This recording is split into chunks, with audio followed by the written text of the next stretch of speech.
Sahabatku, pernahkah engkau bertanya, siapa sebenarnya yang bersyahadat di dalam dirimu? Apakah hanya mulut yang mengucap, atau ada ruh yang gemetar menyaksikan? Bagaimana jika selama ini yang bersyahadat hanyalah lisanmu, sementara jiwamu tertidur, terkubur oleh dunia, oleh kesibukan, oleh lupa? Syahadat bukan kalimat. Ia adalah janji purba yang pernah diucapkan sebelum dunia ada. Namun hari ini, berapa banyak dari kita yang masih mengingatnya? La ilaha menghancurkan berhala dalam diri. Illallah menyisakan satu-satunya sandaran.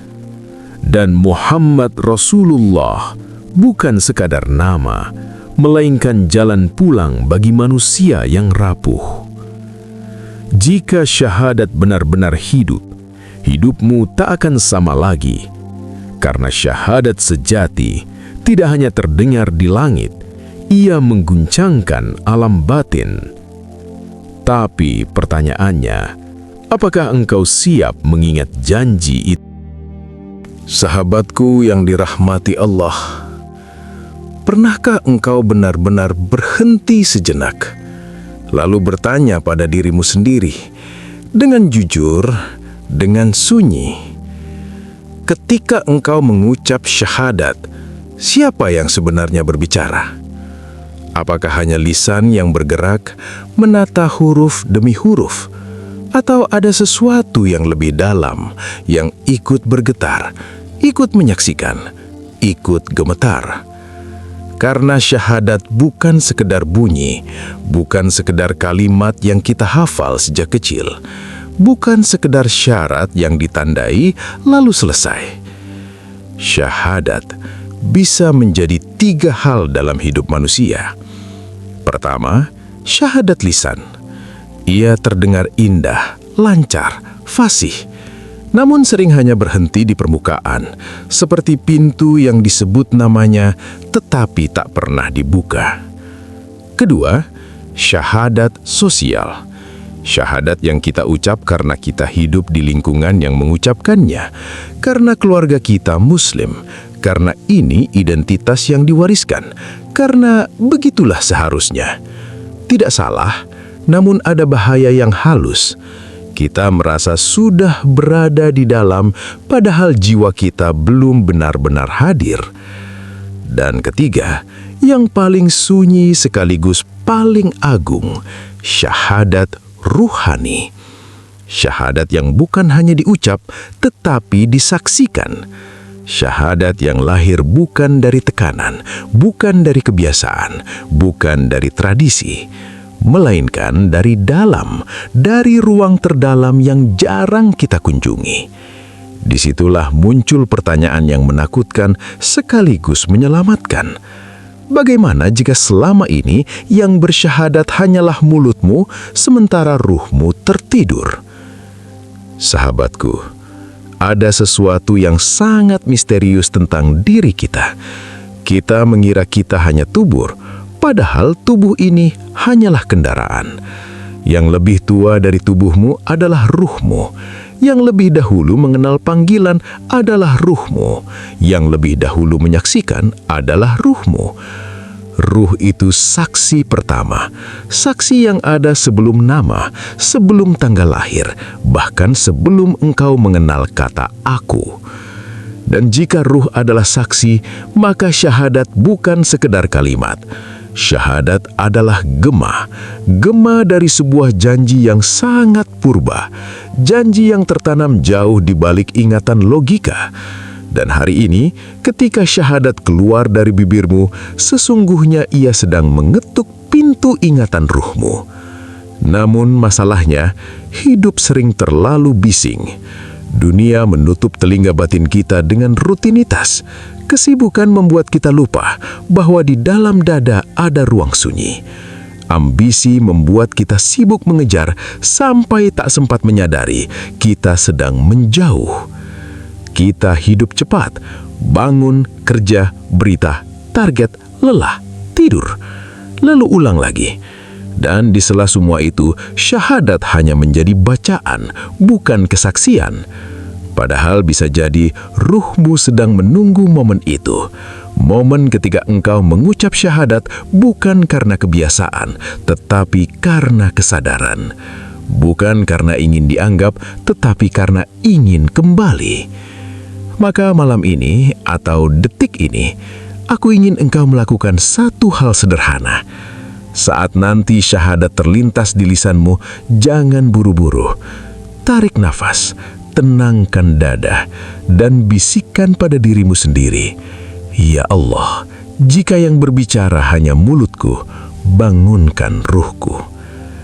Karena mungkin syahadat yang paling mengguncang langit bukan yang diucap keras-keras, melainkan yang lahir dari jiwa yang akhirnya terjaga. Dan jika segmen ini membuatmu diam, itu pertanda baik, karena barangkali ruhmu mulai mendengar bisikan purba itu lagi. Sahabatku yang dirahmati Allah,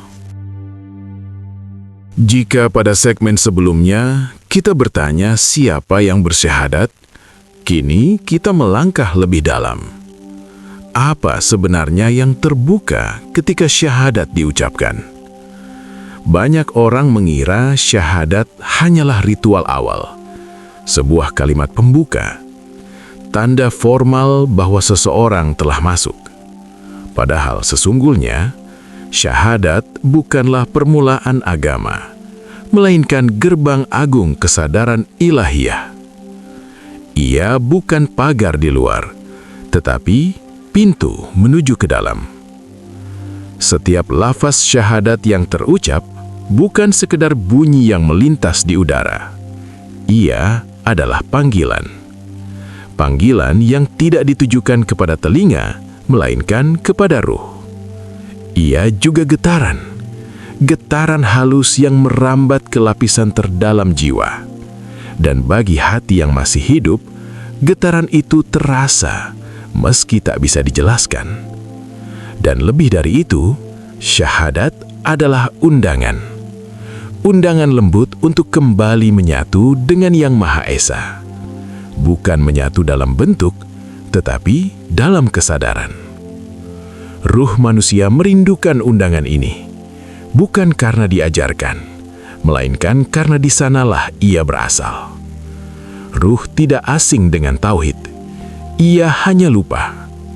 Seperti seseorang yang lama merantau, lalu mendengar lagu masa kecilnya, dan tiba-tiba hatinya bergetar tanpa alasan yang jelas. Begitulah syahadat bagi ruh. Ia membangunkan ingatan lama, ingatan tentang rumah. Namun banyak orang berhenti di luar pintu. Mereka menyebut nama pintunya, tapi tak pernah benar-benar masuk. Karena masuk ke dalam syahadat bukan soal hafalan, melainkan keberanian. Keberanian untuk hening. Keberanian untuk menanggalkan kebisingan batin. Keberanian untuk tidak membawa ego, ambisi, dan citra diri ke dalam ruang kesadaran. Syahadat sejati tidak tumbuh di tengah keramaian batin. Ia lahir di ruang sunyi kesadaran. Di tempat di mana manusia berhenti membela dirinya. Di tempat di mana tidak ada tepuk tangan. Di tempat di mana hanya ada hamba dan Tuhannya. Karena itu, kesaksian sejati tidak terjadi di lidah. Ia terjadi di titik terdalam yang bahkan jarang kita sentuh. Sahabatku, bayangkan syahadat seperti sebuah pintu tua. Pintu itu telah ada jauh sebelum engkau dilahirkan. Kayunya usang, engselnya berderit pelan ketika disentuh. Pintu itu tidak pernah dikunci, namun jarang dibuka. Bukan karena sulit, melainkan karena terlalu sunyi. Banyak orang lewat di depannya, banyak yang menunjukkannya, banyak yang membicarakannya. Namun hanya sedikit yang benar-benar masuk. Karena untuk melangkah ke dalam, seseorang harus rela meninggalkan hiruk-pikuk dunia di luar. Syahadat adalah pintu semacam itu. Ia tidak terbuka bagi jiwa yang tergesa-gesa. Ia tidak menyambut hati yang sibuk memamerkan diri. Ia hanya terbuka bagi mereka yang berani diam. Dan ketika pintu itu terbuka, ruh tidak langsung disambut oleh cahaya. Ia justru dibawa masuk ke sebuah ruang yang sunyi, gelap, dan jujur. Di sanalah satu kalimat pertama dari syahadat mulai bekerja dengan keras. La ilaha. Tidak ada Tuhan, tidak ada yang layak disembah, tidak ada yang berhak ditaati secara mutlak. Kalimat ini terdengar sederhana, namun sesungguhnya ia adalah penolakan total. Bukan hanya terhadap berhala batu di masa lalu, tetapi terhadap segala ilah palsu yang diam-diam bertahta di dalam diri manusia hari ini. Karena berhala zaman ini tidak selalu berbentuk patung, ia sering justru tersembunyi dan terasa sangat wajar. Ego yang ingin diakui, ambisi yang ingin dipuji, ketakutan yang menguasai keputusan, citra diri yang mati-matian dipertahankan. Bahkan amal-amal yang dibanggakan seolah-olah itu milik kita. Semua itu bisa menjadi ilah. Dan saat seorang hamba mengucapkan la ilaha dengan kesadaran, sesungguhnya ia sedang mengangkat palu kesadaran dan menghantam satu demi satu singgasana itu. Tidak heran jika kalimat ini terasa berat. Tidak heran jika banyak orang berhenti di lafaz dan tak berani masuk ke makna. Karena la ilaha tidak menenangkan ego. Ia justru mengancamnya. Ia berkata pelan tapi tegas. Engkau bukan pusat. Engkau bukan pemilik. Engkau bukan penguasa. Dan ego tidak suka mendengar itu. Maka sebagian orang memilih syahadat yang aman, yang tidak mengguncangkan kenyamanan, yang tidak menuntut perubahan batin. Namun syahadat sejati tidak pernah aman bagi ego. Ia selalu mengundang keguncangan. Sahabatku, penafian dalam la ilaha bukanlah kehancuran yang negatif. Ia bukan kehancuran jiwa, ia adalah kehancuran ilusi. Ilusi bahwa kita kuat, ilusi bahwa kita tahu, ilusi bahwa kita memiliki. Saat ilusi itu runtuh, jiwa justru mulai bernafas lega. Karena selama ini kita lelah mempertahankan sesuatu yang sebenarnya rapuh. La ilaha mengajarkan satu kejujuran yang sangat membebaskan, bahwa segala sesuatu selain Allah adalah fana. Harta bisa hilang, nama bisa pudar, kedudukan bisa runtuh, bahkan pujian bisa berubah menjadi celah. Dan ketika jiwa benar-benar melihat ini, bukan dengan logika, tetapi dengan kesadaran, ia berhenti menggantungkan makna pada makhluk. Ia mulai longgar, ia mulai ringan. Ia tidak lagi menjadikan dunia sebagai sandaran terakhir. Bukan berarti ia membenci dunia, bukan berarti ia lari darinya, tetapi dunia tidak lagi memegang lehernya. Inilah perubahan batin yang halus namun dalam, perubahan yang tidak selalu terlihat oleh orang lain, tetapi sangat terasa di dalam. Orang yang disentuh makna la ilaha tidak otomatis menjadi suci. Ia masih bisa jatuh, masih bisa lembah. Namun ada satu yang berubah. Ia mulai jujur pada dirinya sendiri. Ia berhenti memoles egonya dengan istilah-istilah rohani. Ia berhenti berasa paling benar. Ia berhenti mengukur nilai dirinya dari pengakuan manusia. Dan disitulah la ilaha bekerja paling indah. Bukan dengan menghakimi, tetapi dengan membuka mata batin. Segmen ini bukan untuk menunjuk siapa yang salah, bukan untuk menimbang siapa yang lebih soleh. Ia adalah undangan untuk bercermin, karena pertanyaan terpenting bukan apa berhala yang disembah orang lain, tetapi apa yang masih aku pertuhankan diam-diam di dalam hatiku. Dan jika pertanyaan itu membuatmu terdiam, itu bukan tanda kelemahan. Itu tanda bahwa palu kesadaran mulai mengetuk dari dalam. Karena sebelum cahaya memenuhi jiwa, singgasana palsu memang harus runtuh terlebih dahulu. Dan ketika singgasana palsu itu runtuh, Ketika ego tak lagi mampu berdiri dengan angkuhnya, jiwa masuk ke sebuah keheningan yang belum pernah ia kenal sebelumnya. Di sanalah bagian kedua dari syahadat hadir dengan lembut namun pasti. Illallah. Bukan sebagai tambahan, bukan sebagai pelengkap, melainkan sebagai penyempurnaan. Karena illallah tidak datang untuk berdampingan dengan yang lain. Ia datang setelah segalanya dilenyapkan. Ia hadir ketika tidak ada lagi yang tersisa untuk diandalkan. Setelah la ilaha mengosongkan ruang, illallah mengisinya, bukan dengan konsep, melainkan dengan kehadiran.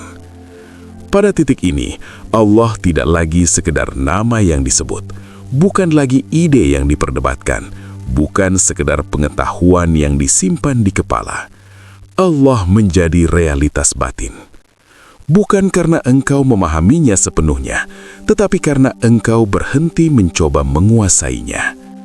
Jiwa mulai merasakan sesuatu yang sulit dijelaskan dengan kata. Sebuah ketenangan yang tidak bergantung pada keadaan. Sebuah rasa cukup yang tidak datang dari kepemilikan. Inilah saat di mana jiwa menemukan tempat bersandar. Bukan pada manusia, bukan pada pencapaian, bukan pada rasa aman semu yang bisa runtuh kapan saja. Ia menemukan pelabuhan terakhir, tempat di mana ia boleh lelah tanpa harus berpura-pura kuat, tempat di mana ia boleh rapuh tanpa takut ditinggalkan. Dan anehnya, di tempat itu, jiwa justru menjadi tenang. Bukan karena masalah hidup lenyap, bukan karena dunia tiba-tiba ramah, tetapi karena sandarannya telah berpindah. Tauhid pun berubah wajah. Ia tidak lagi hidup sebagai dogma, tidak lagi hanya berupa rumusan yang dihafal. Ia menjadi pengalaman rohani. Pengalaman bahwa di balik segala yang fana, ada yang maha nyata. Bahwa di balik segala yang berubah, ada yang tidak pernah berubah. Dan pengalaman ini tidak melahirkan kesombongan. Justru sebaliknya, ia melahirkan kerendahan hati yang dalam. Karena ketika seseorang benar-benar merasakan illallah, ia menyadari satu hal yang sangat membebaskan, bahwa dirinya tidak memiliki apa-apa.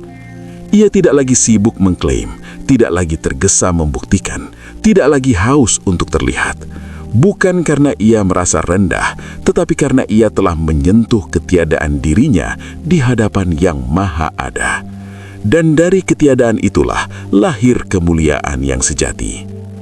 Sahabatku, orang yang hidup dalam illallah tidak selalu terlihat mencolok. Ia bisa berjalan di tengah keramaian tanpa ingin diperhatikan.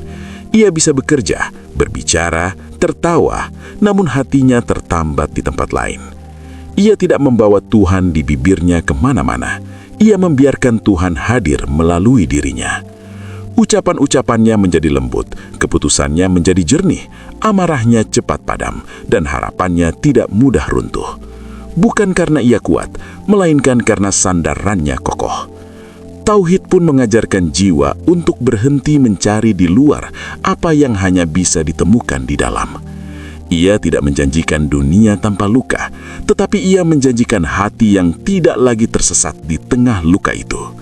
Dan jika pada titik ini, engkau merasa seolah-olah sesuatu yang berat telah dilepaskan dari dadamu, itu bukan kebetulan. Itu tanda bahwa setelah kehancuran ilusi, cahaya mulai menemukan ruangnya. Karena ketika semua telah tiada, yang tersisa hanyalah Dia. Dan ketika jiwa telah menemukan sandarannya, ketika illallah menenangkan batin dengan kehadirannya, maka muncul satu pertanyaan yang sangat menentukan arah perjalanan. Bagaimana cara berjalan menujunya tanpa tersesat oleh diri sendiri? Disinilah bagian kedua dari syahadat berdiri dengan penuh makna. Muhammad Rasulullah. Bukan sekadar nama yang disebut setelah tauhid, bukan tambahan formal dalam kalimat suci, melainkan jalan kemanusiaan menuju Tuhan. Rasul bukan hanya pembawa pesan, Ia adalah peta jiwa, peta bagi siapapun yang ingin pulang, namun masih hidup dalam tubuh manusia dengan segala keterbatasannya. Karena mengenal Allah tanpa meneladani Rasul sering membuat manusia tersesat oleh egonya sendiri, merasa dekat tapi kehilangan adab, merasa tahu tapi kehilangan kasih. Muhammad sallallahu alaihi wasallam menunjukkan bahwa jalan menuju Tuhan bukan jalan melayang di langit, melainkan jalan yang dilalui dengan kaki manusia. Ia menangis, bukan karena lemah, tetapi karena hatinya hidup. Ia berdoa, bukan karena putus asa, tetapi karena sadar sepenuhnya akan ketergantungan. Ia berjuang, bukan demi nama, tetapi demi amanah. Dan ia menyendiri, bukan untuk melarikan diri dari manusia, tetapi untuk kembali jernih sebelum kembali kepada mereka. Inilah kemanusiaan yang suci, kemanusiaan yang tidak disangkal, namun disucikan. Meneladani Rasul bukan berarti menjadi sempurna, bukan berarti tanpa salah, bukan berarti tanpa jatuh. Meneladani Rasul berarti sadar sepenuhnya, sadar akan niat, sadar akan batas, sadar bahwa setiap langkah bisa menjadi ibadah atau bisa menjadi jebakan ego. Karena itu, tidak ada jalan pulang tanpa adab kenabian. Adab dalam berbicara, adab dalam mencintai, adab dalam berbeda, adab dalam berkuasa, bahkan adab dalam beribadah. Tanpa adab, tauhid bisa berubah menjadi senjata. Tanpa adab, ilmu bisa menjadi kesombongan. Tanpa adab, spiritualitas bisa melahirkan jarak, bukan kedekatan. Muhammad sallallahu alaihi wasallam adalah cermin tauhid tanpa ego. Ia paling dekat dengan Allah, namun paling rendah hati di hadapan manusia. Ia tidak pernah meninggikan dirinya, tidak pernah memisahkan diri dari umatnya, tidak pernah menjadikan kesolehan sebagai alat untuk menguasai. Maka menyebut Muhammad Rasulullah adalah pengakuan yang sangat dalam, bahwa kita membutuhkan tuntunan, bahwa kita tidak cukup hanya dengan niat baik, bahwa kita memerlukan jalan yang telah dilalui oleh insan yang paling jujur. Syahadat pun menuntut dua tugas agung. Yang pertama, pensucian hati, membersihkan ruang batin dari berhala-berhala halus, menjaga niat agar tetap lurus, menghadirkan Allah dalam setiap lintasan jiwa. Dan yang kedua, peneladanan jalan Rasul, membumikan tauhid dalam akhlak, menghidupkan iman dalam sikap, menjadikan kasih sebagai wajah dari kebenaran. Sahabatku, orang yang meneladani Rasul tidak selalu banyak bicara tentang kebenaran. Ia lebih sering menjadi tempat aman bagi orang lain. Ia tidak. Dan ketika jalan kenabian mulai ditapaki, ketika adab menuntun langkah dan tauhid menemukan wajahnya yang lembut, jiwa perlahan dibawa mengingat sesuatu yang jauh lebih tua dari hidup ini. Sesuatu yang terjadi sebelum dunia dikenal, sebelum nama, sebelum tubuh, sebelum waktu seperti yang kita pahami hari ini. Di suatu alam yang tak terjangkau peta dan bahasa, ruh-ruh pernah berdiri dalam keheningan yang agung. Lalu terdengarlah satu pertanyaan yang mengguncangkan seluruh keberadaan. Bukankah aku Tuhanmu? Dan tanpa ragu, tanpa debat, tanpa ego, ruh menjawab, "Bala, benar, kami bersaksi." Itulah sumpah purba, itulah akar dari syahadat.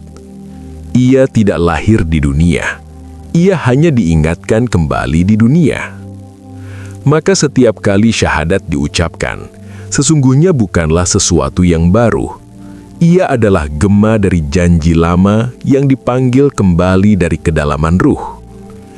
Namun dunia adalah tempat lupa.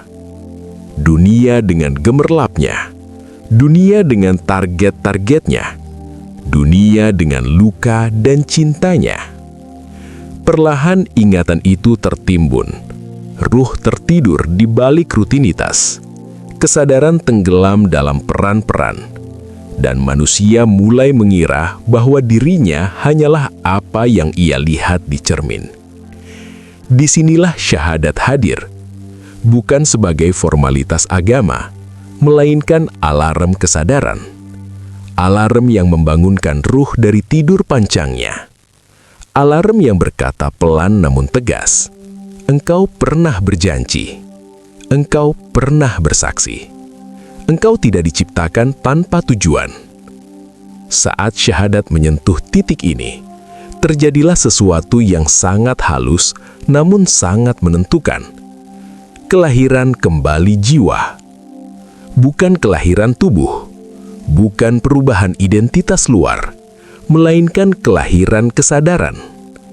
Ego mulai retak, bukan dihancurkan secara kasar, tetapi dilunakkan oleh kebenaran. Identitas dunia perlahan luruh. Gelar, status, peran tidak lagi menjadi pusat nilai diri. Dan ruh mulai hidup. Bukan hidup dalam arti bergerak, tetapi hidup dalam arti hadir. Orang yang jiwanya lahir kembali tidak selalu tampak berbeda di mata dunia. Namun ada sesuatu yang berubah di dalamnya. Ia menjadi lebih tenang. Bukan karena hidupnya tanpa masalah, tetapi karena pusat hidupnya telah bergeser. Ia tidak lagi silau oleh dunia. Bukan karena membencinya, tetapi karena tidak menggantungkan makna padanya. Ia hadir sepenuhnya. Dalam berbicara, dalam mendengar, dalam berdoa, dalam diam. Ia tidak lagi hidup setengah-setengah. Tidak lagi terpecah antara lahir dan batin. Karena syahadat telah menjadi pusat gravitasi hidupnya. Segala sesuatu berputar mengelilingnya. Pekerjaan, hikayat, pilihan, bahkan luka dan ujian. Semua ditimbang dengan satu pertanyaan sunyi. Apakah ini mendekatkanku pada janji itu, atau menjauhkanku darinya? Sahabatku, orang yang hidup dengan kesadaran syahadat, Sahabatku yang dirahmati Allah, setelah semua perjalanan batin itu dilalui, setelah jiwa mengingat janjinya, setelah tauhid menemukan jalannya dalam adab kenabian, kita sampai pada satu kata yang sering terucap, namun jarang direnungi sedalam-dalamnya. Asyhadu, aku bersaksi. Bersaksi bukan sekedar melihat, bukan sekedar tahu, bukan sekedar mengucap. Bersaksi berarti hadir, dan kehadiran itu membawa amanah. Ketika seseorang berkata asyhadu, ia sedang menyatakan bahwa hidupnya tidak lagi netral, tidak lagi tanpa arah, tidak lagi bebas dari tanggung jawab rohani. Ia telah melihat kebenaran, dan siapa yang telah melihat tidak bisa lagi berpura-pura tidak tahu. Maka, hidup sebagai saksi bukanlah gelar yang dibanggakan, melainkan beban kesadaran yang dipelihara dengan rendah hati. Hidup sebagai saksi berarti setiap nafas bernilai zikir, bukan karena lisan selalu menyebut namanya, tetapi karena hati selalu kembali kepadanya. Bernafas pun menjadi ibadah ketika kesadaran hadir di dalamnya. Melangkah pun menjadi ibadah ketika niat dijaga. Bekerja menjadi ibadah ketika amanah dihidupkan. Bahkan diam pun menjadi ibadah ketika hati tunduk dan sadar. Inilah kehidupan yang dibentuk oleh syahadat yang telah turun dari lisan dan menetap di jiwa. Dan anehnya, syahadat semacam ini tidak melahirkan kesombongan. Justru sebaliknya, semakin seseorang sadar bahwa ia adalah saksi, semakin ia merasa kecil di hadapan yang maha besar. Ia tidak sibuk merasa lebih benar, tidak sibuk menilai orang lain, tidak sibuk memperlihatkan kesolehannya. Ia berjalan pelan, berbicara seperlunya, menyimpan kedalaman di dalam. Ia menjadi cahaya tanpa merasa dirinya bercahaya. Karena cahaya sejati tidak pernah berteriak tentang dirinya. Ia hanya menerangi. Orang-orang yang hidup dalam kesaksian syahadat tidak selalu dikenal oleh dunia, tetapi mereka dikenali oleh ketenangan yang mereka bawa. Dekat dengan mereka terasa teduh, berbicara dengan mereka terasa aman, diam bersama mereka terasa cukup. Dan ketika ajal mendekat, jiwa semacam ini tidak panik, karena bagi saksi sejati, kematian bukan akhir, ia adalah pertemuan. Pertemuan dengan zat yang telah ia saksikan sepanjang hidupnya, pertemuan dengan janji yang telah lama bergema di dalam ruhnya. Maka kematian bukanlah kegelapan, melainkan pulang. Pulang setelah perjalanan panjang, pulang setelah menunaikan amanah, pulang dengan membawa satu kesaksian yang tidak pernah ia khianati. Sahabatku, syahadat bukan hanya tentang bagaimana kita memulai hidup beriman. Ia adalah tentang bagaimana kita menjalani hidup dan bagaimana kita mengakhiri hidup. Ia adalah jalan pulang. Ia adalah janji yang terus bergetar di dalam ruh. Ia adalah kesaksian yang tidak pernah mati meski tubuh telah tiada. Maka, jangan tanyakan seberapa sering engkau mengucap syahadat. Tanyakanlah dengan jujur dan sunyi. Apakah ruhmu masih mengingat kepada siapa ia pernah bersaksi? Jika video ini menyentuh hatimu, jika ada satu kalimat yang membuatmu terdiam dan merenung, maka jangan ragu untuk klik like, tuliskan perasaanmu di kolom komentar, dan subscribe channel Manisnya Iman, agar kita bisa terus berjalan bersama dalam perjalanan pulang yang penuh makna ini. Semoga Allah menjaga kita dalam kesaksian yang jujur, dalam iman yang hidup, dan dalam akhir yang indah. Wassalamualaikum warahmatullahi wabarakatuh.